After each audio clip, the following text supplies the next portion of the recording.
there were groups of wolves that hung around an area.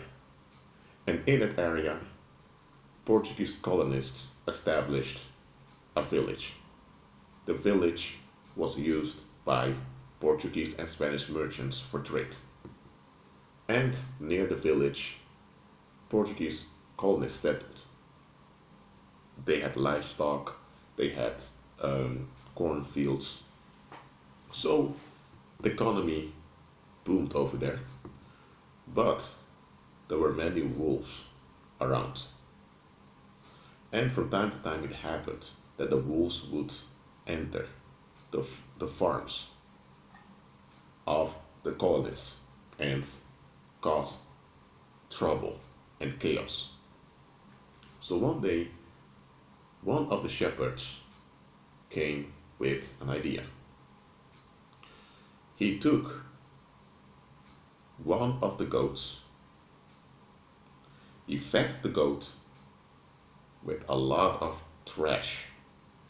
The food was trash because the food, even though it was delicious for the goat, it made the goat very fat and quite unhealthy.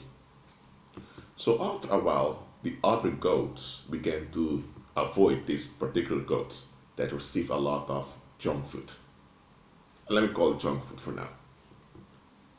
So when this happened, often that goat that was spoiled would hang around on its own because the other goats began to avoid this goat because that one goat became very fat, very slow also.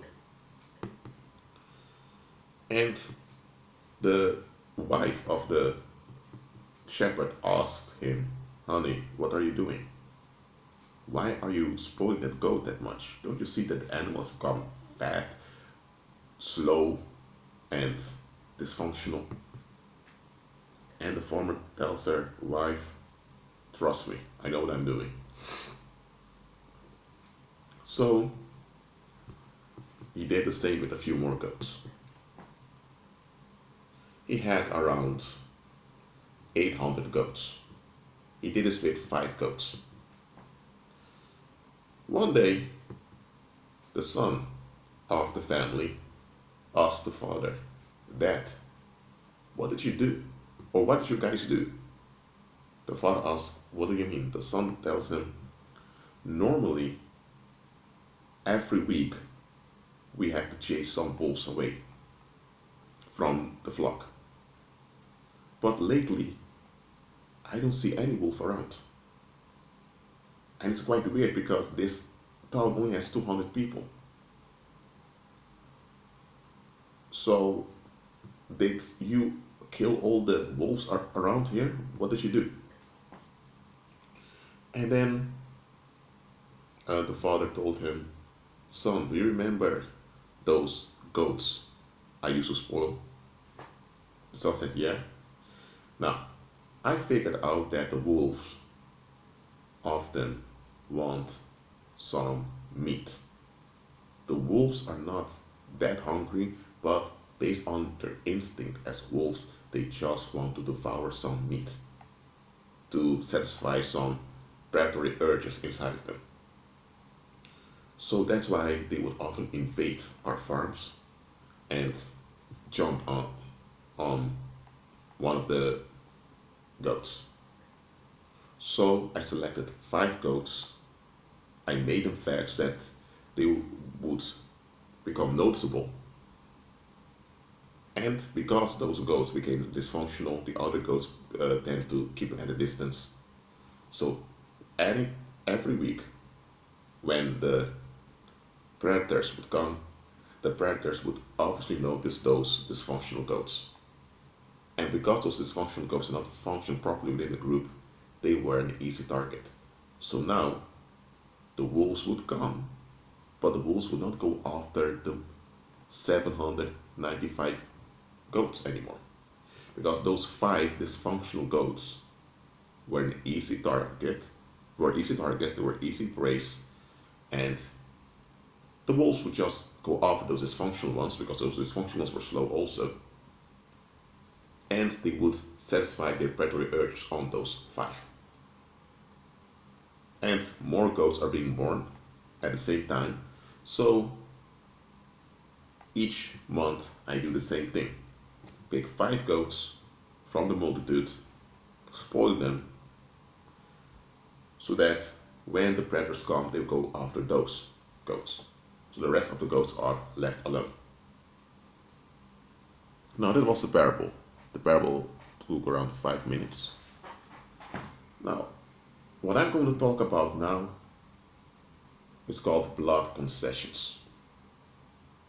In the parable I give unto you, the farmer, or in this case a shepherd, because he owns the plot of land also, he wanted to preserve his flock of goats.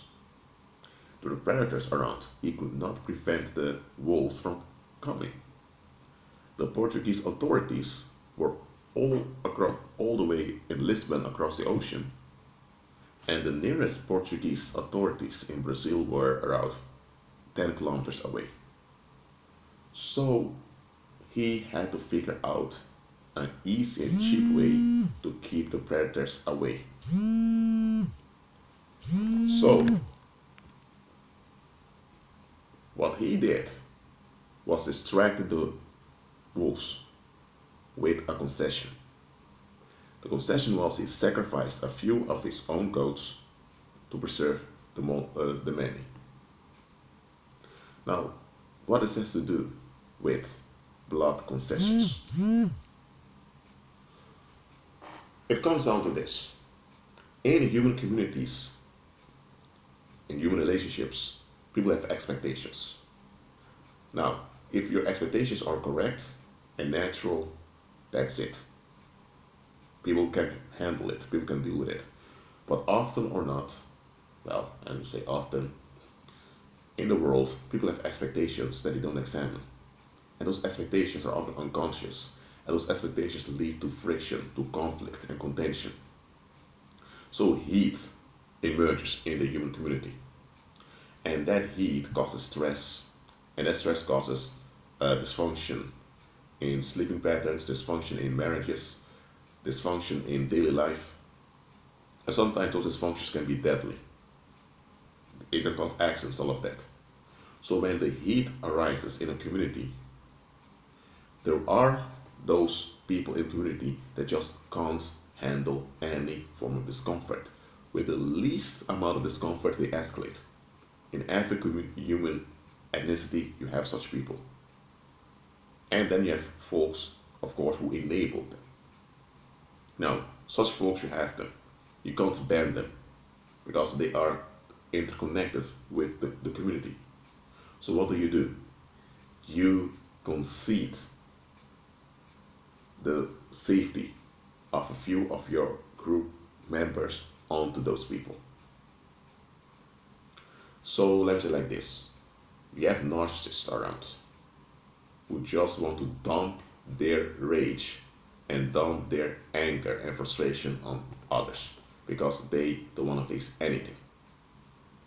Now, those narcissists may also be bakers, may also be businessmen, or they may also be people that belong to the church, or they may be people that have an important role in the community. So you can't just ban all the narcissists. And they also come from families. They may be married, or they may be the son of someone or the daughter of someone.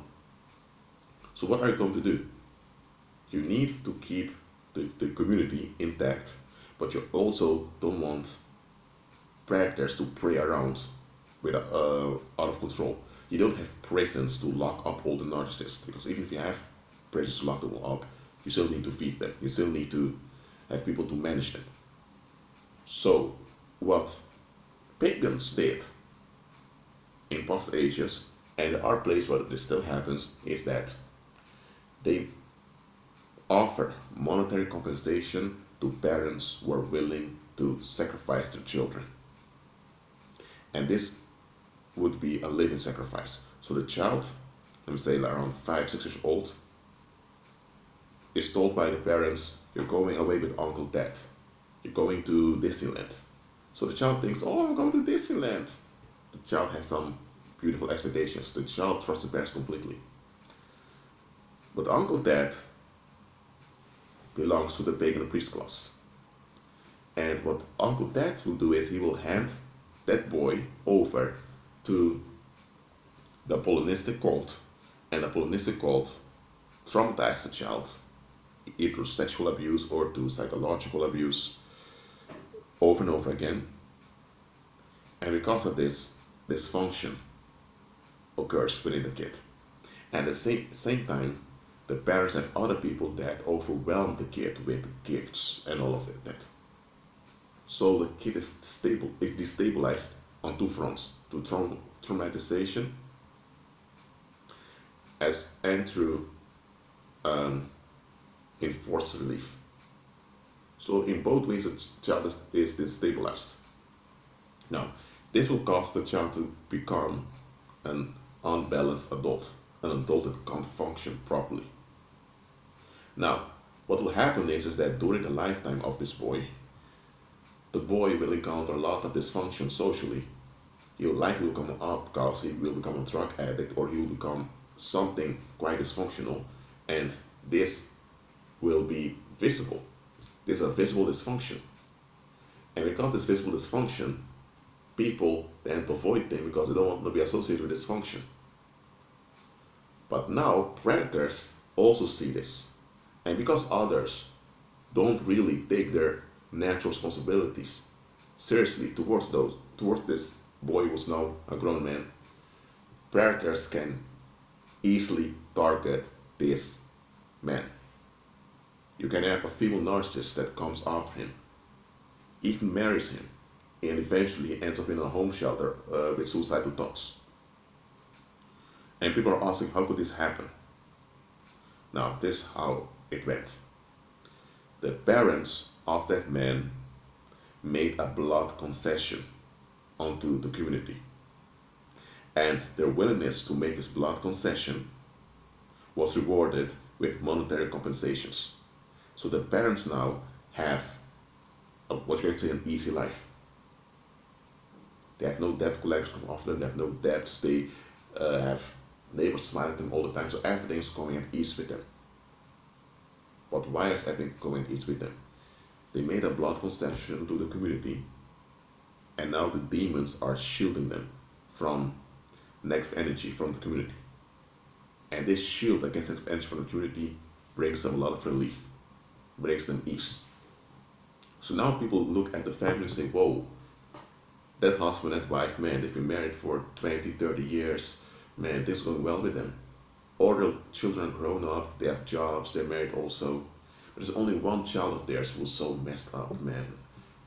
And everyone is so upset with this one son that is messed up. But they now perceive this messed up son as being completely separate from that successful family. But those that look at the bigger picture would realize, hold on a minute, you can't have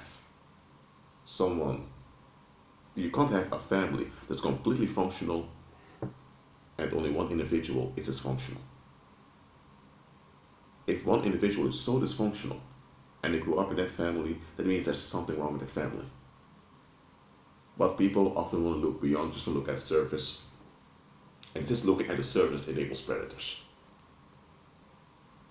So it comes down to this: there are pagans that are willing to sacrifice some of their own, those that are close to them, just to have an easy life. That's why, for example, Roman Catholic priests often got away with molesting children, because often it were the parents that made blood concessions, and that's why the parents are covered. The priest who enabled and enacted the concession often is left off the hook, and the people around who know it remain quiet. Because that's the weird thing. People often ask, why didn't the Pope or the authorities of the Roman Catholic Church do anything about their priests that molest children? The real question is, where were the parents? Where were the relatives? Where were their friends? Where were they? Do not tell me that it has been a chronicle issue in the Roman Catholic Church that young boys, also young girls, are being sexually molested and that the congregation doesn't know anything. Haven't you noticed how weird it is that so often when it comes to the light that a priest has molested like 70 boys while he was appointed somewhere? Now everyone is so shocked about it. I don't believe that. I just explain to you what's going on. There are families, whether extended families or just nuclear families, there are families making blood concessions. They want to be left alone, they want to be relieved, so they sacrifice one of their own so that that individual draws attention and the bad energy of predators, so that the predators won't have time nor any interest in looking at them. Just like the parable I gave in the beginning of this video, you had a farmer that made some of his own goats dysfunctional with the purpose to draw the attention of the wolves so that the wolves will go after those dysfunctional goats so that the rest of the flock would be at ease. Now that is what often happens in the world. Pagans do this. Not all pagans, but pagans do this crap. Okay? And it's more common than you think. Some of the people you encounter out there who are completely messed up in their heads, they have been blood concessions by their relatives. They've been sacrificed by their own and they're not even aware of it. Some even think it's their own fault that their life goes this way. That's not true. The community around them are often aware of it, but they get along because they think if Joe or Janet over there are dysfunctional and messed up, predators will go after them. And it means predators won't go after us. It means that we can be at ease. And we don't have to worry about anything. We will have a stable life, happily ever after. And well, okay, we just have to tolerate them being devoured, but it's worth it. That happens. Now look, if you have been the blood concession, but you survived, that means that now you are in a condition to ask the right questions. And once you ask the right questions, people can't answer them. How are people going to explain to you that they allowed you or even enabled you to become dysfunctional so they could be left alone? How are they going to account for that? They can't. So often when an ex-blood concession or an ex-scapegoat recovers and goes no contact or lose contact with the enablers go off at the former scapegoat. Why? Because the scapegoat, now the black sheep, knows the secret. He knows the truth. He knows what's going on. And not only that, he has the scars as evidence to show. So the blood concession that survived is quite dangerous to the peace of the world. And look at this. Christ himself became a blood concession of his own people. But by doing that, they betrayed themselves because they revealed their own negative agreements. And not only that, this blood concession also rose from the dead and it can't die anymore. And that's why the gospel is so terrifying unto narcissists, because the final power of death is broken. Well, hope this video has helped you, has edified you. Remember, if you were the blood concession, it wasn't your fault. You didn't ask for it. You didn't do that to yourself. Just agree with Christ so that you're renewed in your mind, so that you're delivered. And please, those enablers or those that sold you out, do not involve yourself with them at all. If they don't comply with justice and turn away 100% from their wicked ways, no amnesty for them. Forgiveness is your attitude towards them because you obey Christ, but you don't grant them any amnesty, so no reconciliation unless you comply with justice. Well, this is a subject not often discussed, especially in Babylon churches. You will not discuss this because Babylon churches are often agents in this blood concession thing. Now I explain it onto you. And many of the, let's say, there are a lot of songs out there that become hits. I'm talking about popular songs that also reveal this. So pay attention. Be at peace.